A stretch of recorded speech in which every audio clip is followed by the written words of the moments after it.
Okay, so she is all done, and this is episode 3 of the 3-part series of my Sharpen My Axe Glary Super Strat. First of all, of course, you guys know, I took the neck, I sanded the neck down, I made the neck thinner, and I put the specifications in that video, but just again, it's right here. And then I added stainless steel medium tall frets because I figured if I'm going to refret it, I just want to refret it once, and these will last forever. I removed the Glary logo and added my new logo, Brand X, mostly because I just felt like it needed to have a brand on there, and I thought, well, it needs a brand. And then I thought, Brand X, there you go. So let's talk about the upgrades. Things you didn't see in the first 2 videos is the tuning keys. I added Goto locking tuning keys. As you guys know, I usually use Ratio, Goto, or Hip Shot. Mostly Hip Shot, but I like Goto and Ratio as well. So these lined up perfectly with the original holes. I didn't need any plates or adapters. I was able to pop these in. In fact, I was gonna add that in the beginning of this video, but as you can see, it probably took all of 3 minutes. These are staggered, and they were staggered at such a degree that it made a big difference, especially since I thinned the headstock a little bit, like the Eric Johnson Strat. I don't know if you guys know this, but the Eric Johnson Strat has a headstock that's still slightly thinner, and that creates more of a downward angle when you put those tuning keys on there. So I didn't have to put either string tray back if I wanted. I didn't have to, but I added one for the E and the B string with rollers. So this is one with the rollers because I added a brass nut. Now I got some questions when I did this on the brass nut. Some people were asking about the material. It's being soft. It's not a soft material. It's actually very hard, harder than bone. So, in fact, I've never seen an issue with brass saddles except for when Gibson did the brass saddles on the, was that 2015s? There seemed to be issues with that, and Gibson was issuing titanium replacements. I've never had a problem with the brass nut. This nut will last a long time. If you ever played the Yngwie Strats, you'll know what I'm talking about. They work great, and it definitely stays in tune. We'll get in that in 1 second. So we gotta do the tremolo test, and again, the tremolo was built really well. Rock Rabbit did a great job. For sure, this is adding a ton of stability in the tuning, but also that brass nut and the locking keys. This is essentially, in my opinion, as good as a Floyd Rose unit. Of course, there are some things I really like about the Floyd Rose unit more, but for a Super Strat purposes, this works great.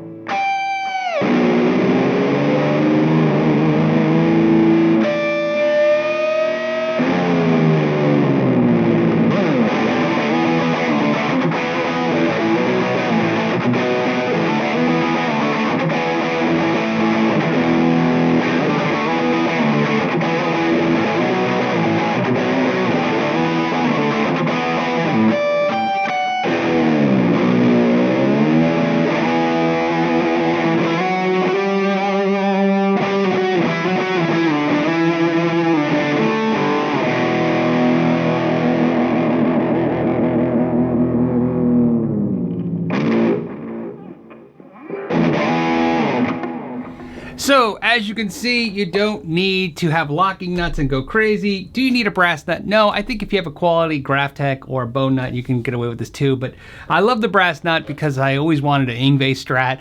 And one of the reasons is because I couldn't knock, a bunch of the ones I played, I couldn't knock them out of tune. I always thought that was cool. By the way, another question I got in those videos was, how thick is the body? It's thick enough to put a standard bridge in there. Not like some of the Squires where they're real thin, some of the Bullets, some of the other guitars where the body's too thin. It's barely, but it fits in there, and as you can see, I put a backplate on there that covers up the bridge fine. So the Rock Rabbit was a standard type bridge. Next was the neck. I actually took off the backplate and I put four furls, say that twice as fast, 4 furls, and I decided to add a micro tilt. It's basically just a housing right there with a little Allen wrench in there, and I can adjust the micro tilt. I didn't do it because I wanted it. I'm actually not a big fan of micro tilts. I did it because there was a hole there, so I had 2 choices. I could dowel the hole and try to paint it, which didn't seem very practical. I could add another furl, but that seemed excessive. It doesn't need more than the 4 screws. And then I thought, well, I have one of these, so I dropped it right in there. We have a volume and a tone control, a coil split only on the neck pickup, 3-way Switchcraft switch, and of course 2 black stock pickups. And if you guys don't know, black stock is what I name my pickups when I make pickups. I wound these. This pickup is an Alnico 5. It's 13K. It's pretty hot, like a JB. This is an Alnico 5 as well, and again, it wound a little cooler at 9K. It ended up being really warm sounding. The fretboard has no finish on it whatsoever, other than some F1 oil by Music Nomad. I rubbed that all over it. You can put that on bare maple. This is bare, so in other words, raw, unfinished, whatever you want to call it. There is no finish on this. And somebody was asking me on the last video, how do you clean it? You clean it with F1 oil. That's what you use on maple. So if you have like an Eddie Van Halen reissue guitar, any of the guitars that don't have any finish on them at all, go ahead and you can put F1 oil on there. That's what I use to clean it. Now, I will warn you, if you have an unfinished maple neck like this, the strings get dirt on your fingers. I've already been playing this enough that I've dirtied the fretboard twice and had to clean it twice. I had to clean it again for this video. And at this point, it's getting really dirty really fast. And that's part of the appeal of this neck, if you don't know, is that you kind of want to get your oils or your hand in it and kind of get a little dirty. It's kind of the appeal of an unfinished maple neck if you want to go that route. Otherwise, you'd have to seal it with something, whether it be polyurethane or lacquer. I know what you guys are thinking. I was thinking the same thing. Stainless steel, brass, titanium. It's gonna be bright, but I was actually anticipating something and it worked out great. The guitar had a soft tone about it when I originally played it, and I thought maybe that would carry through, and it does. The guitar does have a soft tone.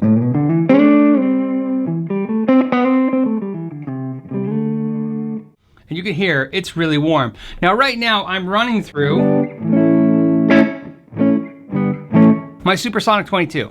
So I'm just running a basic Supersonic 22. That's what you're gonna hear when you hear the overdrive. That's what you're gonna hear when you hear the clean. So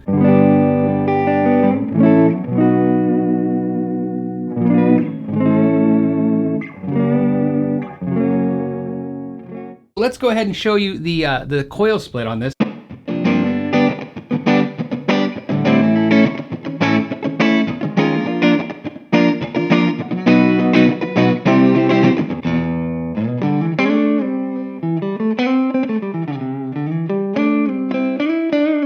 You notice that the coil split isn't very tinny and bright, and I've done a guitar before. When I did my Atlantis guitar for the GBO Great Guitar Build-Off, I went for a hotter coil in this upper coil. In this pickup, I did something different. I actually, like I said, went for a lower output, which gives it a really soft, warm sound.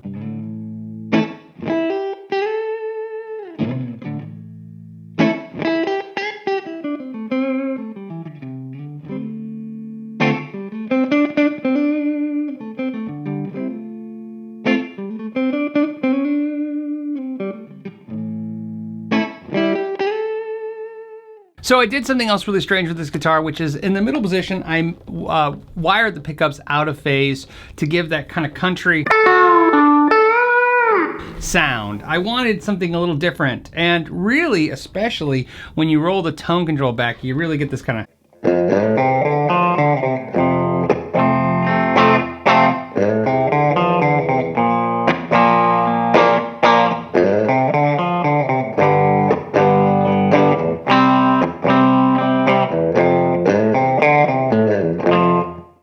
and then last on the clean is the bridge pickup, but of course, as like I said, the coil switch does nothing because the bridge is a 2-conductor.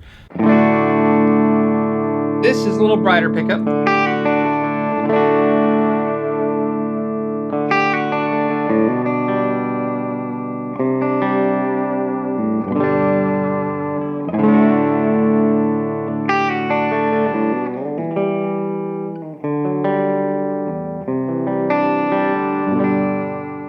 But of course you came for the overdrives, so let me go ahead and switch the overdrive on the amp.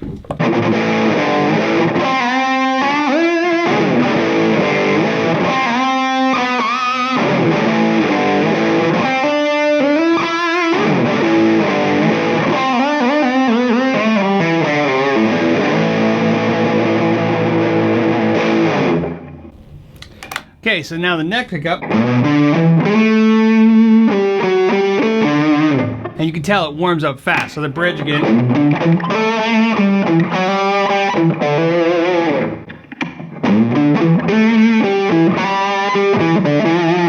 Was definitely going for that warmer sound of the guitar.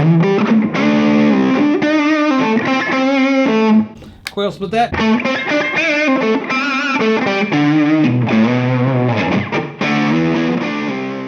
The other thing I did is I used the Bourne's zero resistance or low resistance potentiometer, so the volume moves super fast.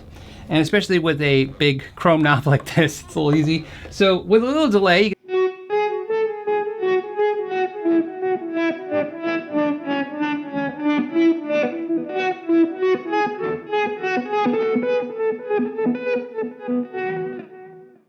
and then, of course, coil split.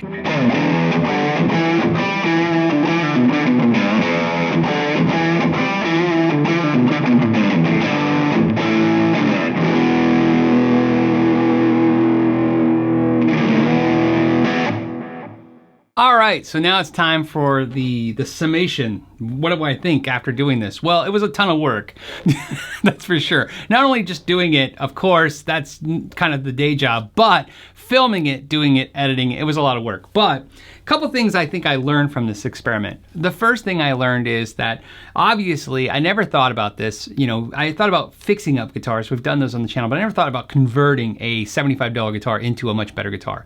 This guitar, in my opinion, the way it sits right now is on par with, let's say, what the Schecter's California series makes that are about $600 to $800 street price. Those are made in Indonesia and very, very good.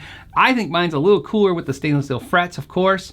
And realistically, this guitar, with all my expenses put into it, is less than that guitar. But that's not actually the point of this video for me. Obviously, the point was to do something, a project like this, and maybe share with you guys. But also, I wanted to respond to a comment that I got when I did a Glary video once. I did a Glary, my very first Glary video.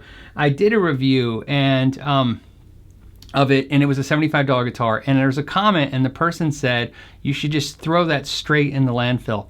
I don't know why that bugged me. You know what I mean? It's like, what do they call it? Triggered? I don't know why that triggered me. It wasn't like I was mad at the person for saying that. What I was just sitting there was why would you throw the guitar away in the landfill? A guitar can be used forever. But I understand the concept. He was saying that it's so junky, just throw it straight in the garbage. And so when I was doing this project, one of the things I thought about was how can I ensure this guitar never goes to a landfill?